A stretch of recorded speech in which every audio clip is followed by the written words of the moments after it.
Mengusung tema warisan budaya kekuatan bangsa, Pekan Budaya Tionghoa Yogyakarta ke-21 menampilkan harmoni budaya Nusantara dan Tionghoa dengan menghadirkan ragam budaya, seni dan kuliner yang berpadu meriah dalam satu perayaan penuh warna. Dengan konsep ngabuburit bagi pengunjung di kawasan Kampung Ketandan, Malioboro. Pekan Budaya Tionghoa Yogyakarta ke-21 resmi dibuka Gubernur DIY Sri Sultan Hamengkubuwono ke-10 pada Rabu malam 25 Februari 2026. Dalam sambutannya, Sri Sultan Hamengkubuwono ke-10 menyampaikan bahwa Pekan Budaya Tionghoa Yogyakarta bukan sekedar agenda tahunan, namun menjadi simbol pertemuan nilai antara filosofi Tiongkok dan kearifan lokal Jawa. Hal ini menekankan pentingnya menjaga harmoni antara manusia, alam, dan kehidupan sosial. Gubernur DIY juga menyoroti makna Tahun Kuda Api yang melambangkan energi, semangat, dan keberanian yang perlu dituntun sehingga memberi manfaat bagi masyarakat luas. Pekan budaya ini juga menghadirkan wajah ekonomi kerakyatan, di mana para pelaku UMKM, pedagang kuliner, perajin, dan seniman memperoleh ruang berkarya dan menghidupi keluarganya. Pergerakan ekonomi tidak hanya terasa di kawasan Ketandan, tetapi menjalar ke Malioboro dan sekitarnya. PBTY juga menjadi bagian akulturasi yang telah lama menjadi nafas Yogyakarta. Wayang potehi yang tampil berdampingan dengan kesenian Jawa, hingga ragam kuliner dan seni yang saling mempengaruhi. Semuanya menjadi bukti bahwa perjumpaan budaya bukan sekedar koeksistensi. Setiap perayaan budaya sejatinya adalah ruang batin peradaban. Sebuah ruang di mana nilai luhur dihidupkan kembali, kesadaran ditinggikan, dan tekad ditempa untuk memuliakan kehidupan dalam keseimbangan dan kebermanfaatan. Tema warisan budaya kekuatan bangsa menegaskan akulturasi budaya Tionghoa dan lokal Yogyakarta sebagai bagian dari kebangsaan yang merupakan cerminan identitas Yogyakarta sebagai kota toleransi. Dengan mengusung tema warisan budaya kekuatan bangsa, kami berharap kegiatan ini dapat menjadi pengingat bahwa perbedaan bukanlah penghalang untuk bersatu, melainkan kekuatan untuk saling melengkapi. Pekan Budaya Tionghoa 2026 digelar selama 7 hari mulai tanggal 25 Februari hingga 3 Maret 2026 di kawasan Pecinan Ketandan dan Jalan Suryat Majan Yogyakarta. Setiap hari kegiatan dimulai pukul 17 hingga 22 waktu Indonesia Barat. Kawasan Pecinan Ketandan disulap menjadi pusat kemeriahan dengan hiasan lampion merah menyala dengan akses emas menjadi ciri khas yang menunjukkan area tersebut kawasan Pecinan atau tempat komunitas masyarakat Tionghoa. Sebuah gapura yang menjadi akses masuk kawasan Pecinan juga dihias dengan cantik. Lokasinya yang berada di pusat kota Yogyakarta membuat festival ini mudah diakses wisatawan lokal maupun mancanegara. Setiap PBDY kita berusaha untuk meningkatkan supaya lebih sempurna. Kebetulan kita ketemu bulan puasa. Ini baru pertama kali dan sangat menyenangkan. Di sini dengan penataan yang baik, kita akan menambah rasa kekeluargaan Nusantara. Kebetulan PBTY ke-21 tahun ini itu diselenggarakan 7 hari dari tanggal 25 Februari sampai tanggal 3 Maret. Nah, karena PBTY kali ini itu bertepatan dengan bulan puasa, kami agak rubah sedikit konsepnya. Antara lain jamnya kalau kita lihat biasanya kita buka selalu panggung itu mulai dari jam 5 sore. Tetapi kali ini kita mulai tetap jam 5 sore tapi ada stopnya. Jadi kita menyesuaikan kapan harus menunaikan ibadah puasa, kapan harus sembahyang dan lain-lain. Pengunjung dimanjakan dengan beragam penampilan seni di panggung utama, mulai dari pertunjukan barongsai, musik tradisional, tari kontemporer, hingga kolaborasi budaya Tionghoa dan Nusantara. Ragam ngabuburit PBTY digelar di panggung utama di Jalan Suryat Majan. Setiap sore pengunjung diajak ngabuburit seru dengan agenda harian, di antaranya berbagi takjil gratis, ngabuburan atau lari santai bersama, tausiah Ramadan, ngabuburit sehat, tai chi bersama PBTY, dongeng, lomba tari modern, dan lomba tari kreasi. Festival ini juga menghadirkan bazar kuliner yang menjadi daya tarik utamanya. Pengunjung dapat mencicipi berbagai makanan khas Tionghoa seperti kue keranjang dan bakcang, jajanan tradisional, hingga street food kekinian. Untuk kuliner kali ini kita bisa mewadahi 120 UMKM. Bahkan Kemenpar RI mendukung kita karena melihat bahwa potensi untuk perekonomian di Yogyakarta waktu acara ini sangat luar biasa. Rata-rata satu stand itu sekitar 7 juta. Jadi di sini itu perputaran ekonominya bagus sekali. Bahkan untuk usaha-usaha atau warga sekitarnya juga terdampak karena acara ini.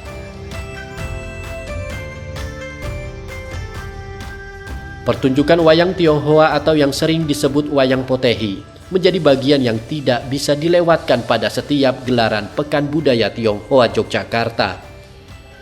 Para pengunjung tampak antusias menyaksikan wayang potehi yang dipentaskan dalang dari bilik kecil berwarna merah menyala yang penuh dengan ornamen budaya Tiongkok. Konon ceritanya, wayang potehi usianya sudah 3.000 tahun lalu. Sejak masa dinasti Jin pada 275 Masehi dan mulai masuk ke Indonesia pada abad 16. Potehi sendiri berasal dari kata pu yang artinya kain, tai artinya kantong, dan hi artinya wayang. Jadi potehi dapat diartikan wayang yang terbuat dari kain atau kantong yang dimainkan dengan tangan.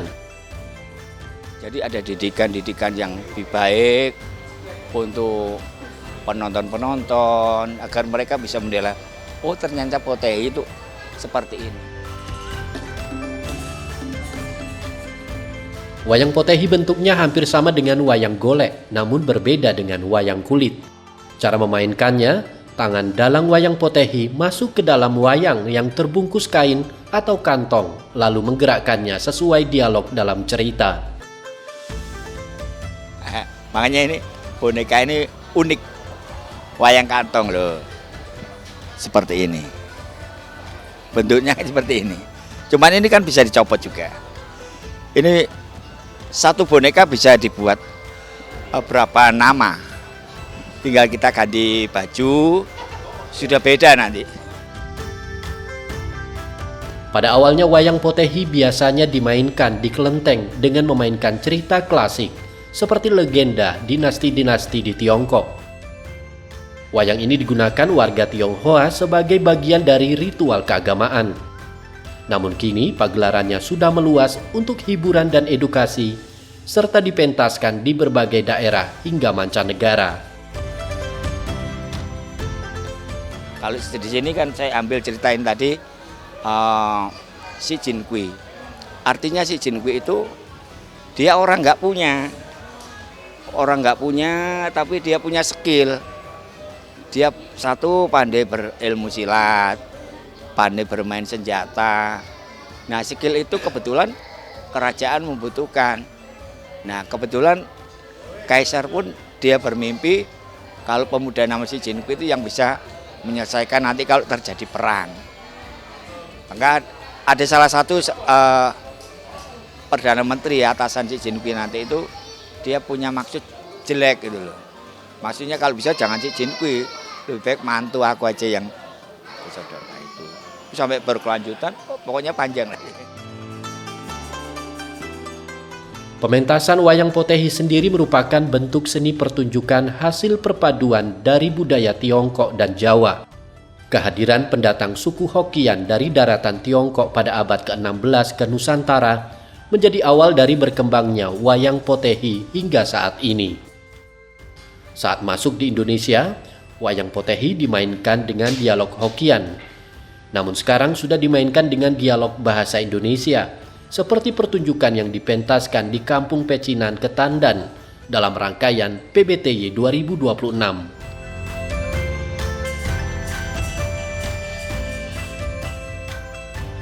Wayang potehi kan awalnya dari Hokian.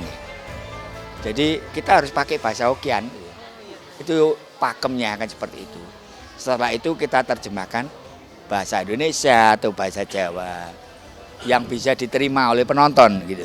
Juga yang main sekarang juga bukan orang-orang Tionghoa. 99% adalah orang-orang Muslim semua. Dalam setiap pementasannya, wayang potehi ada minimal 5 orang personil yang terdiri dari seorang dalang, asisten dalang, dan 3 pemain musik. Kenapa kok 5 orang? Karena di zaman dulu sejarah potehi, karena ada potehi itu awalnya ada 5 pesakitan. Ada 5 pesakitan yang akan dijatuhi hukuman mati. Wayang potehi hadir memukau dengan cerita penuh makna dan iringan musik yang khas. Ada beberapa alat musik yang dimainkan untuk mengiringi pementasan wayang potehi. Di antaranya rebab, trompet, dan gember. Cinghu itu rebab kecil.